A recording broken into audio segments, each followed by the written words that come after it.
తెలంగాణ అనేటువంటి ఒక జాతి ఇతరుల చేతుల్లో చిక్కి విలవిల్లాడి సర్వనాశనం అయిపోయిన పరిస్థితి. మీకు ఇంకో విషయం కూడా చెప్పాలి, మీరు జహీరాబాద్ నుంచి వచ్చినారు కాబట్టి. నేను ఉద్యమానికి ఇక పోవాలి, ఇక తప్పదు, తెలంగాణ అయితే తప్ప ఈ గడ్డకు విముక్తి రాదు, ఈ రైతులు బాగుపడరు, ఖచ్చితంగా 600 తేల్చుకోవాలని చెప్పి ఒక నిర్ణయానికి వచ్చింది. నిర్ణయానికి వచ్చిన తర్వాత రంగారెడ్డి జిల్లాలో నాకు ఒక భూమి ఉంది. ఇక గవర్నమెంట్ ఇళ్లలో మనం ఉండొద్దు కదా ఉద్యమం చేసేటప్పుడు, ఇండిపెండెంట్గానే ఉండాలని చెప్పి నిర్ణయం చేసుకొని ఆ భూమిని అమ్మేసి బంజారాహిల్స్లో నేను ఉండే ఇల్లు కొనుక్కున్నాను. కొన్ని డబ్బులు మిగిలినుండే, మిగిలితే కన్నా భూమి కొందామంటే ఒక ఆయన కలిసింది నాకు. వాళ్ళు కలిసిన ఆయన కాళహస్తి ఆయన గోపాలకృష్ణారెడ్డి అని నా దోస్తుండే. ఎక్కడ పోయినామంటే ఇట్లా ఇల్లు కట్టుకుంటున్నా అని చెప్పి కొన్ని డబ్బుల్ని భూమి కొనుక్కోవాలంటే, నెల్లూరు ఆయన ఒక ఆయన ఉన్నాడు,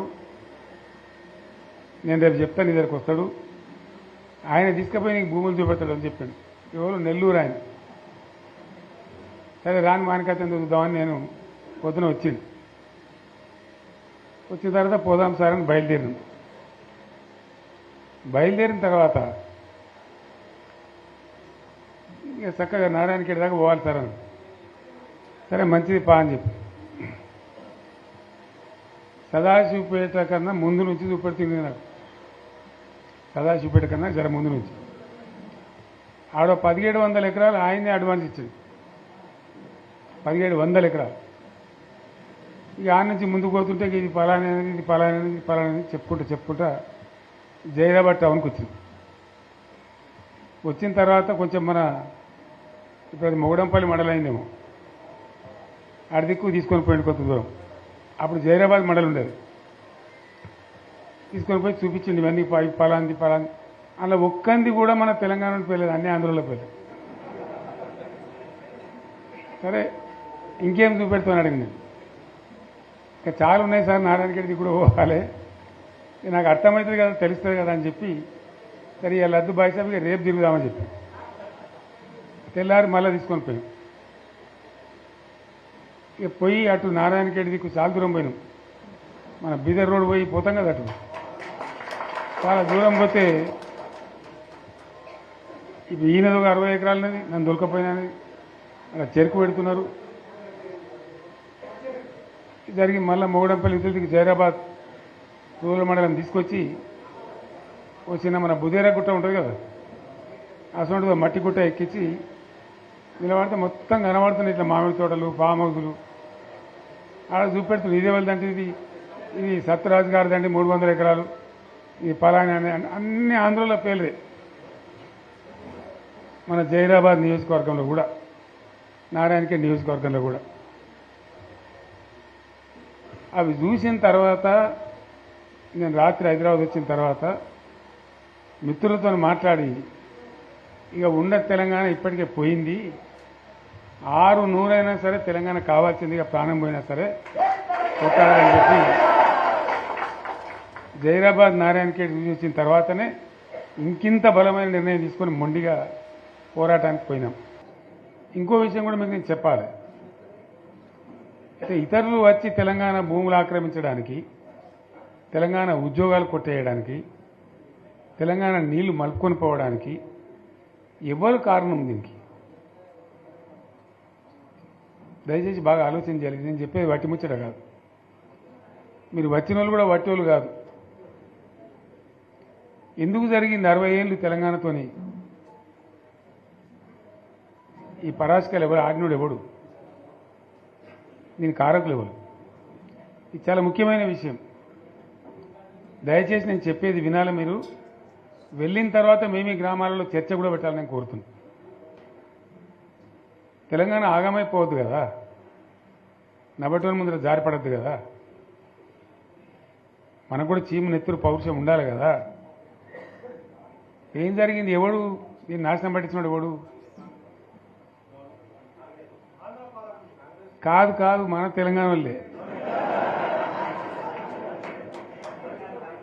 సింపుల్ ముచ్చట కదా.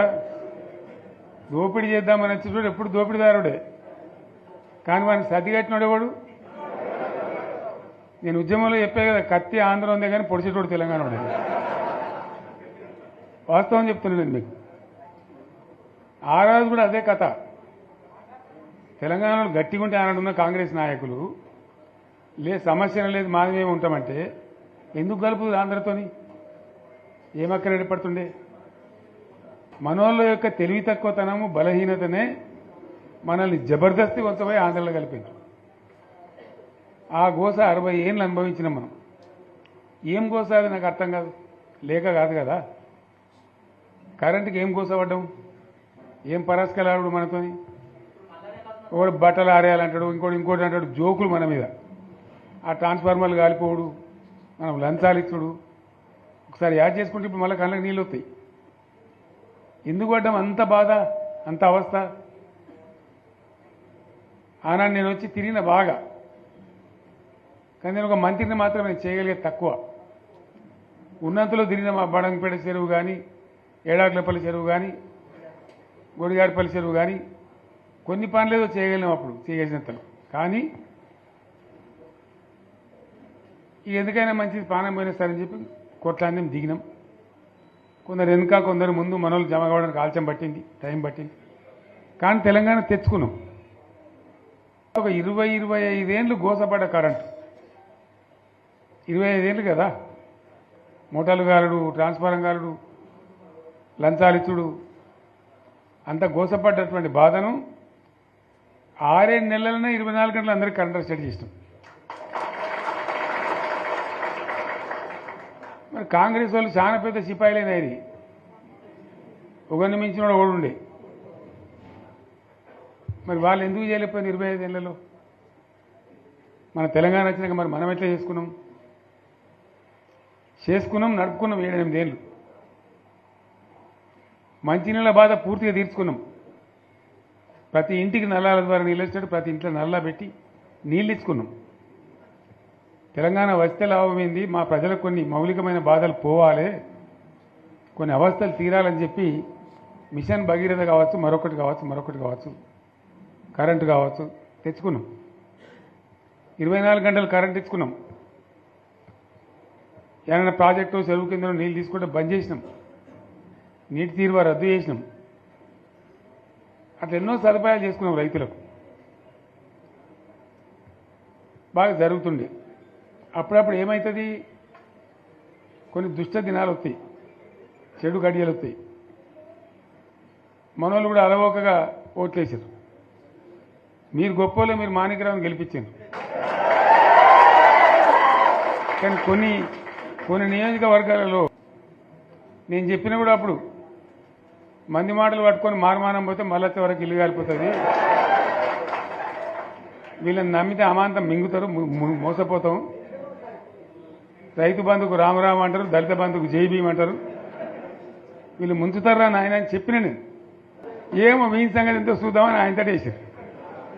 వేసింది ఇరుకపోయారు, బాయిలో పడ్డారు, అయిపోయి ఉన్నాయి అన్ని వీక్. ఇప్పుడు మళ్ళీ మొదటికి వచ్చానా కైలాసం ఆడలో పెద్ద పామింగినట్టు అయింది మళ్ళీ. అంతే కదా, గ్యారంటీగా మంచిగా సంసారం జరుగుతుంది. ఇద్దరు తువ్వకొచ్చినాం. రైతులు ఇంత ముఖం తెలివి అవుతుండ్రి, ఇంత బాకీలు కట్టుకుంటుండ్రి. ఎంతోమంది పాపం సిటీలు వేసుకుందరు, ఏదో వేసుకుందరు. రైతు బంధు పైసలు పడితే ఎంత సంతోషం ఉంటుండే. ఆయన పోయిన ఇప్పుడు గంగలు గడిచిపోయింది. ఇప్పుడు వాడు ఇస్తాడో ఏడో భగవంతుని కనుక ఇచ్చినా కూడా మోసమే. ఏదో మళ్ళీ ఎలక్షన్ కోసం దానికోసం చేస్తారు తప్ప కడుపు నిండా ప్రేమను ఇచ్చేది గిట్లే ఉంటుందా? మనం ఉన్నప్పుడు కరోనా వచ్చింది.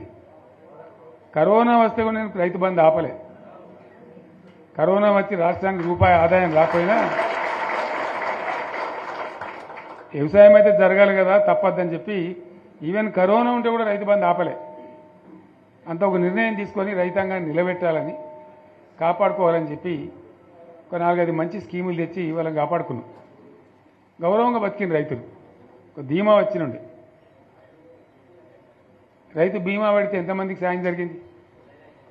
గుంట భూమి ఉన్న కూడా మంచిగా సాయం జరిగింది, చిన్న రైతు కూడా సాయం జరిగింది. అట్లా అందరికీ మనం గొర్రెల కాపలకు గొర్రెలు ఇవ్వడం కానీ, చేప పిల్లలు కానీ, అనేక రకాల అన్ని వర్గాల ప్రజలను ఎట్లా ఆదుకోని అట్లా ఆదుకున్నాం. మా తెలంగాణ కదా మేము తెచ్చుకున్నాం కష్టపడి, మా వాళ్ళందరి పైకి రావాలి. కాంగ్రెస్ గవర్నమెంటు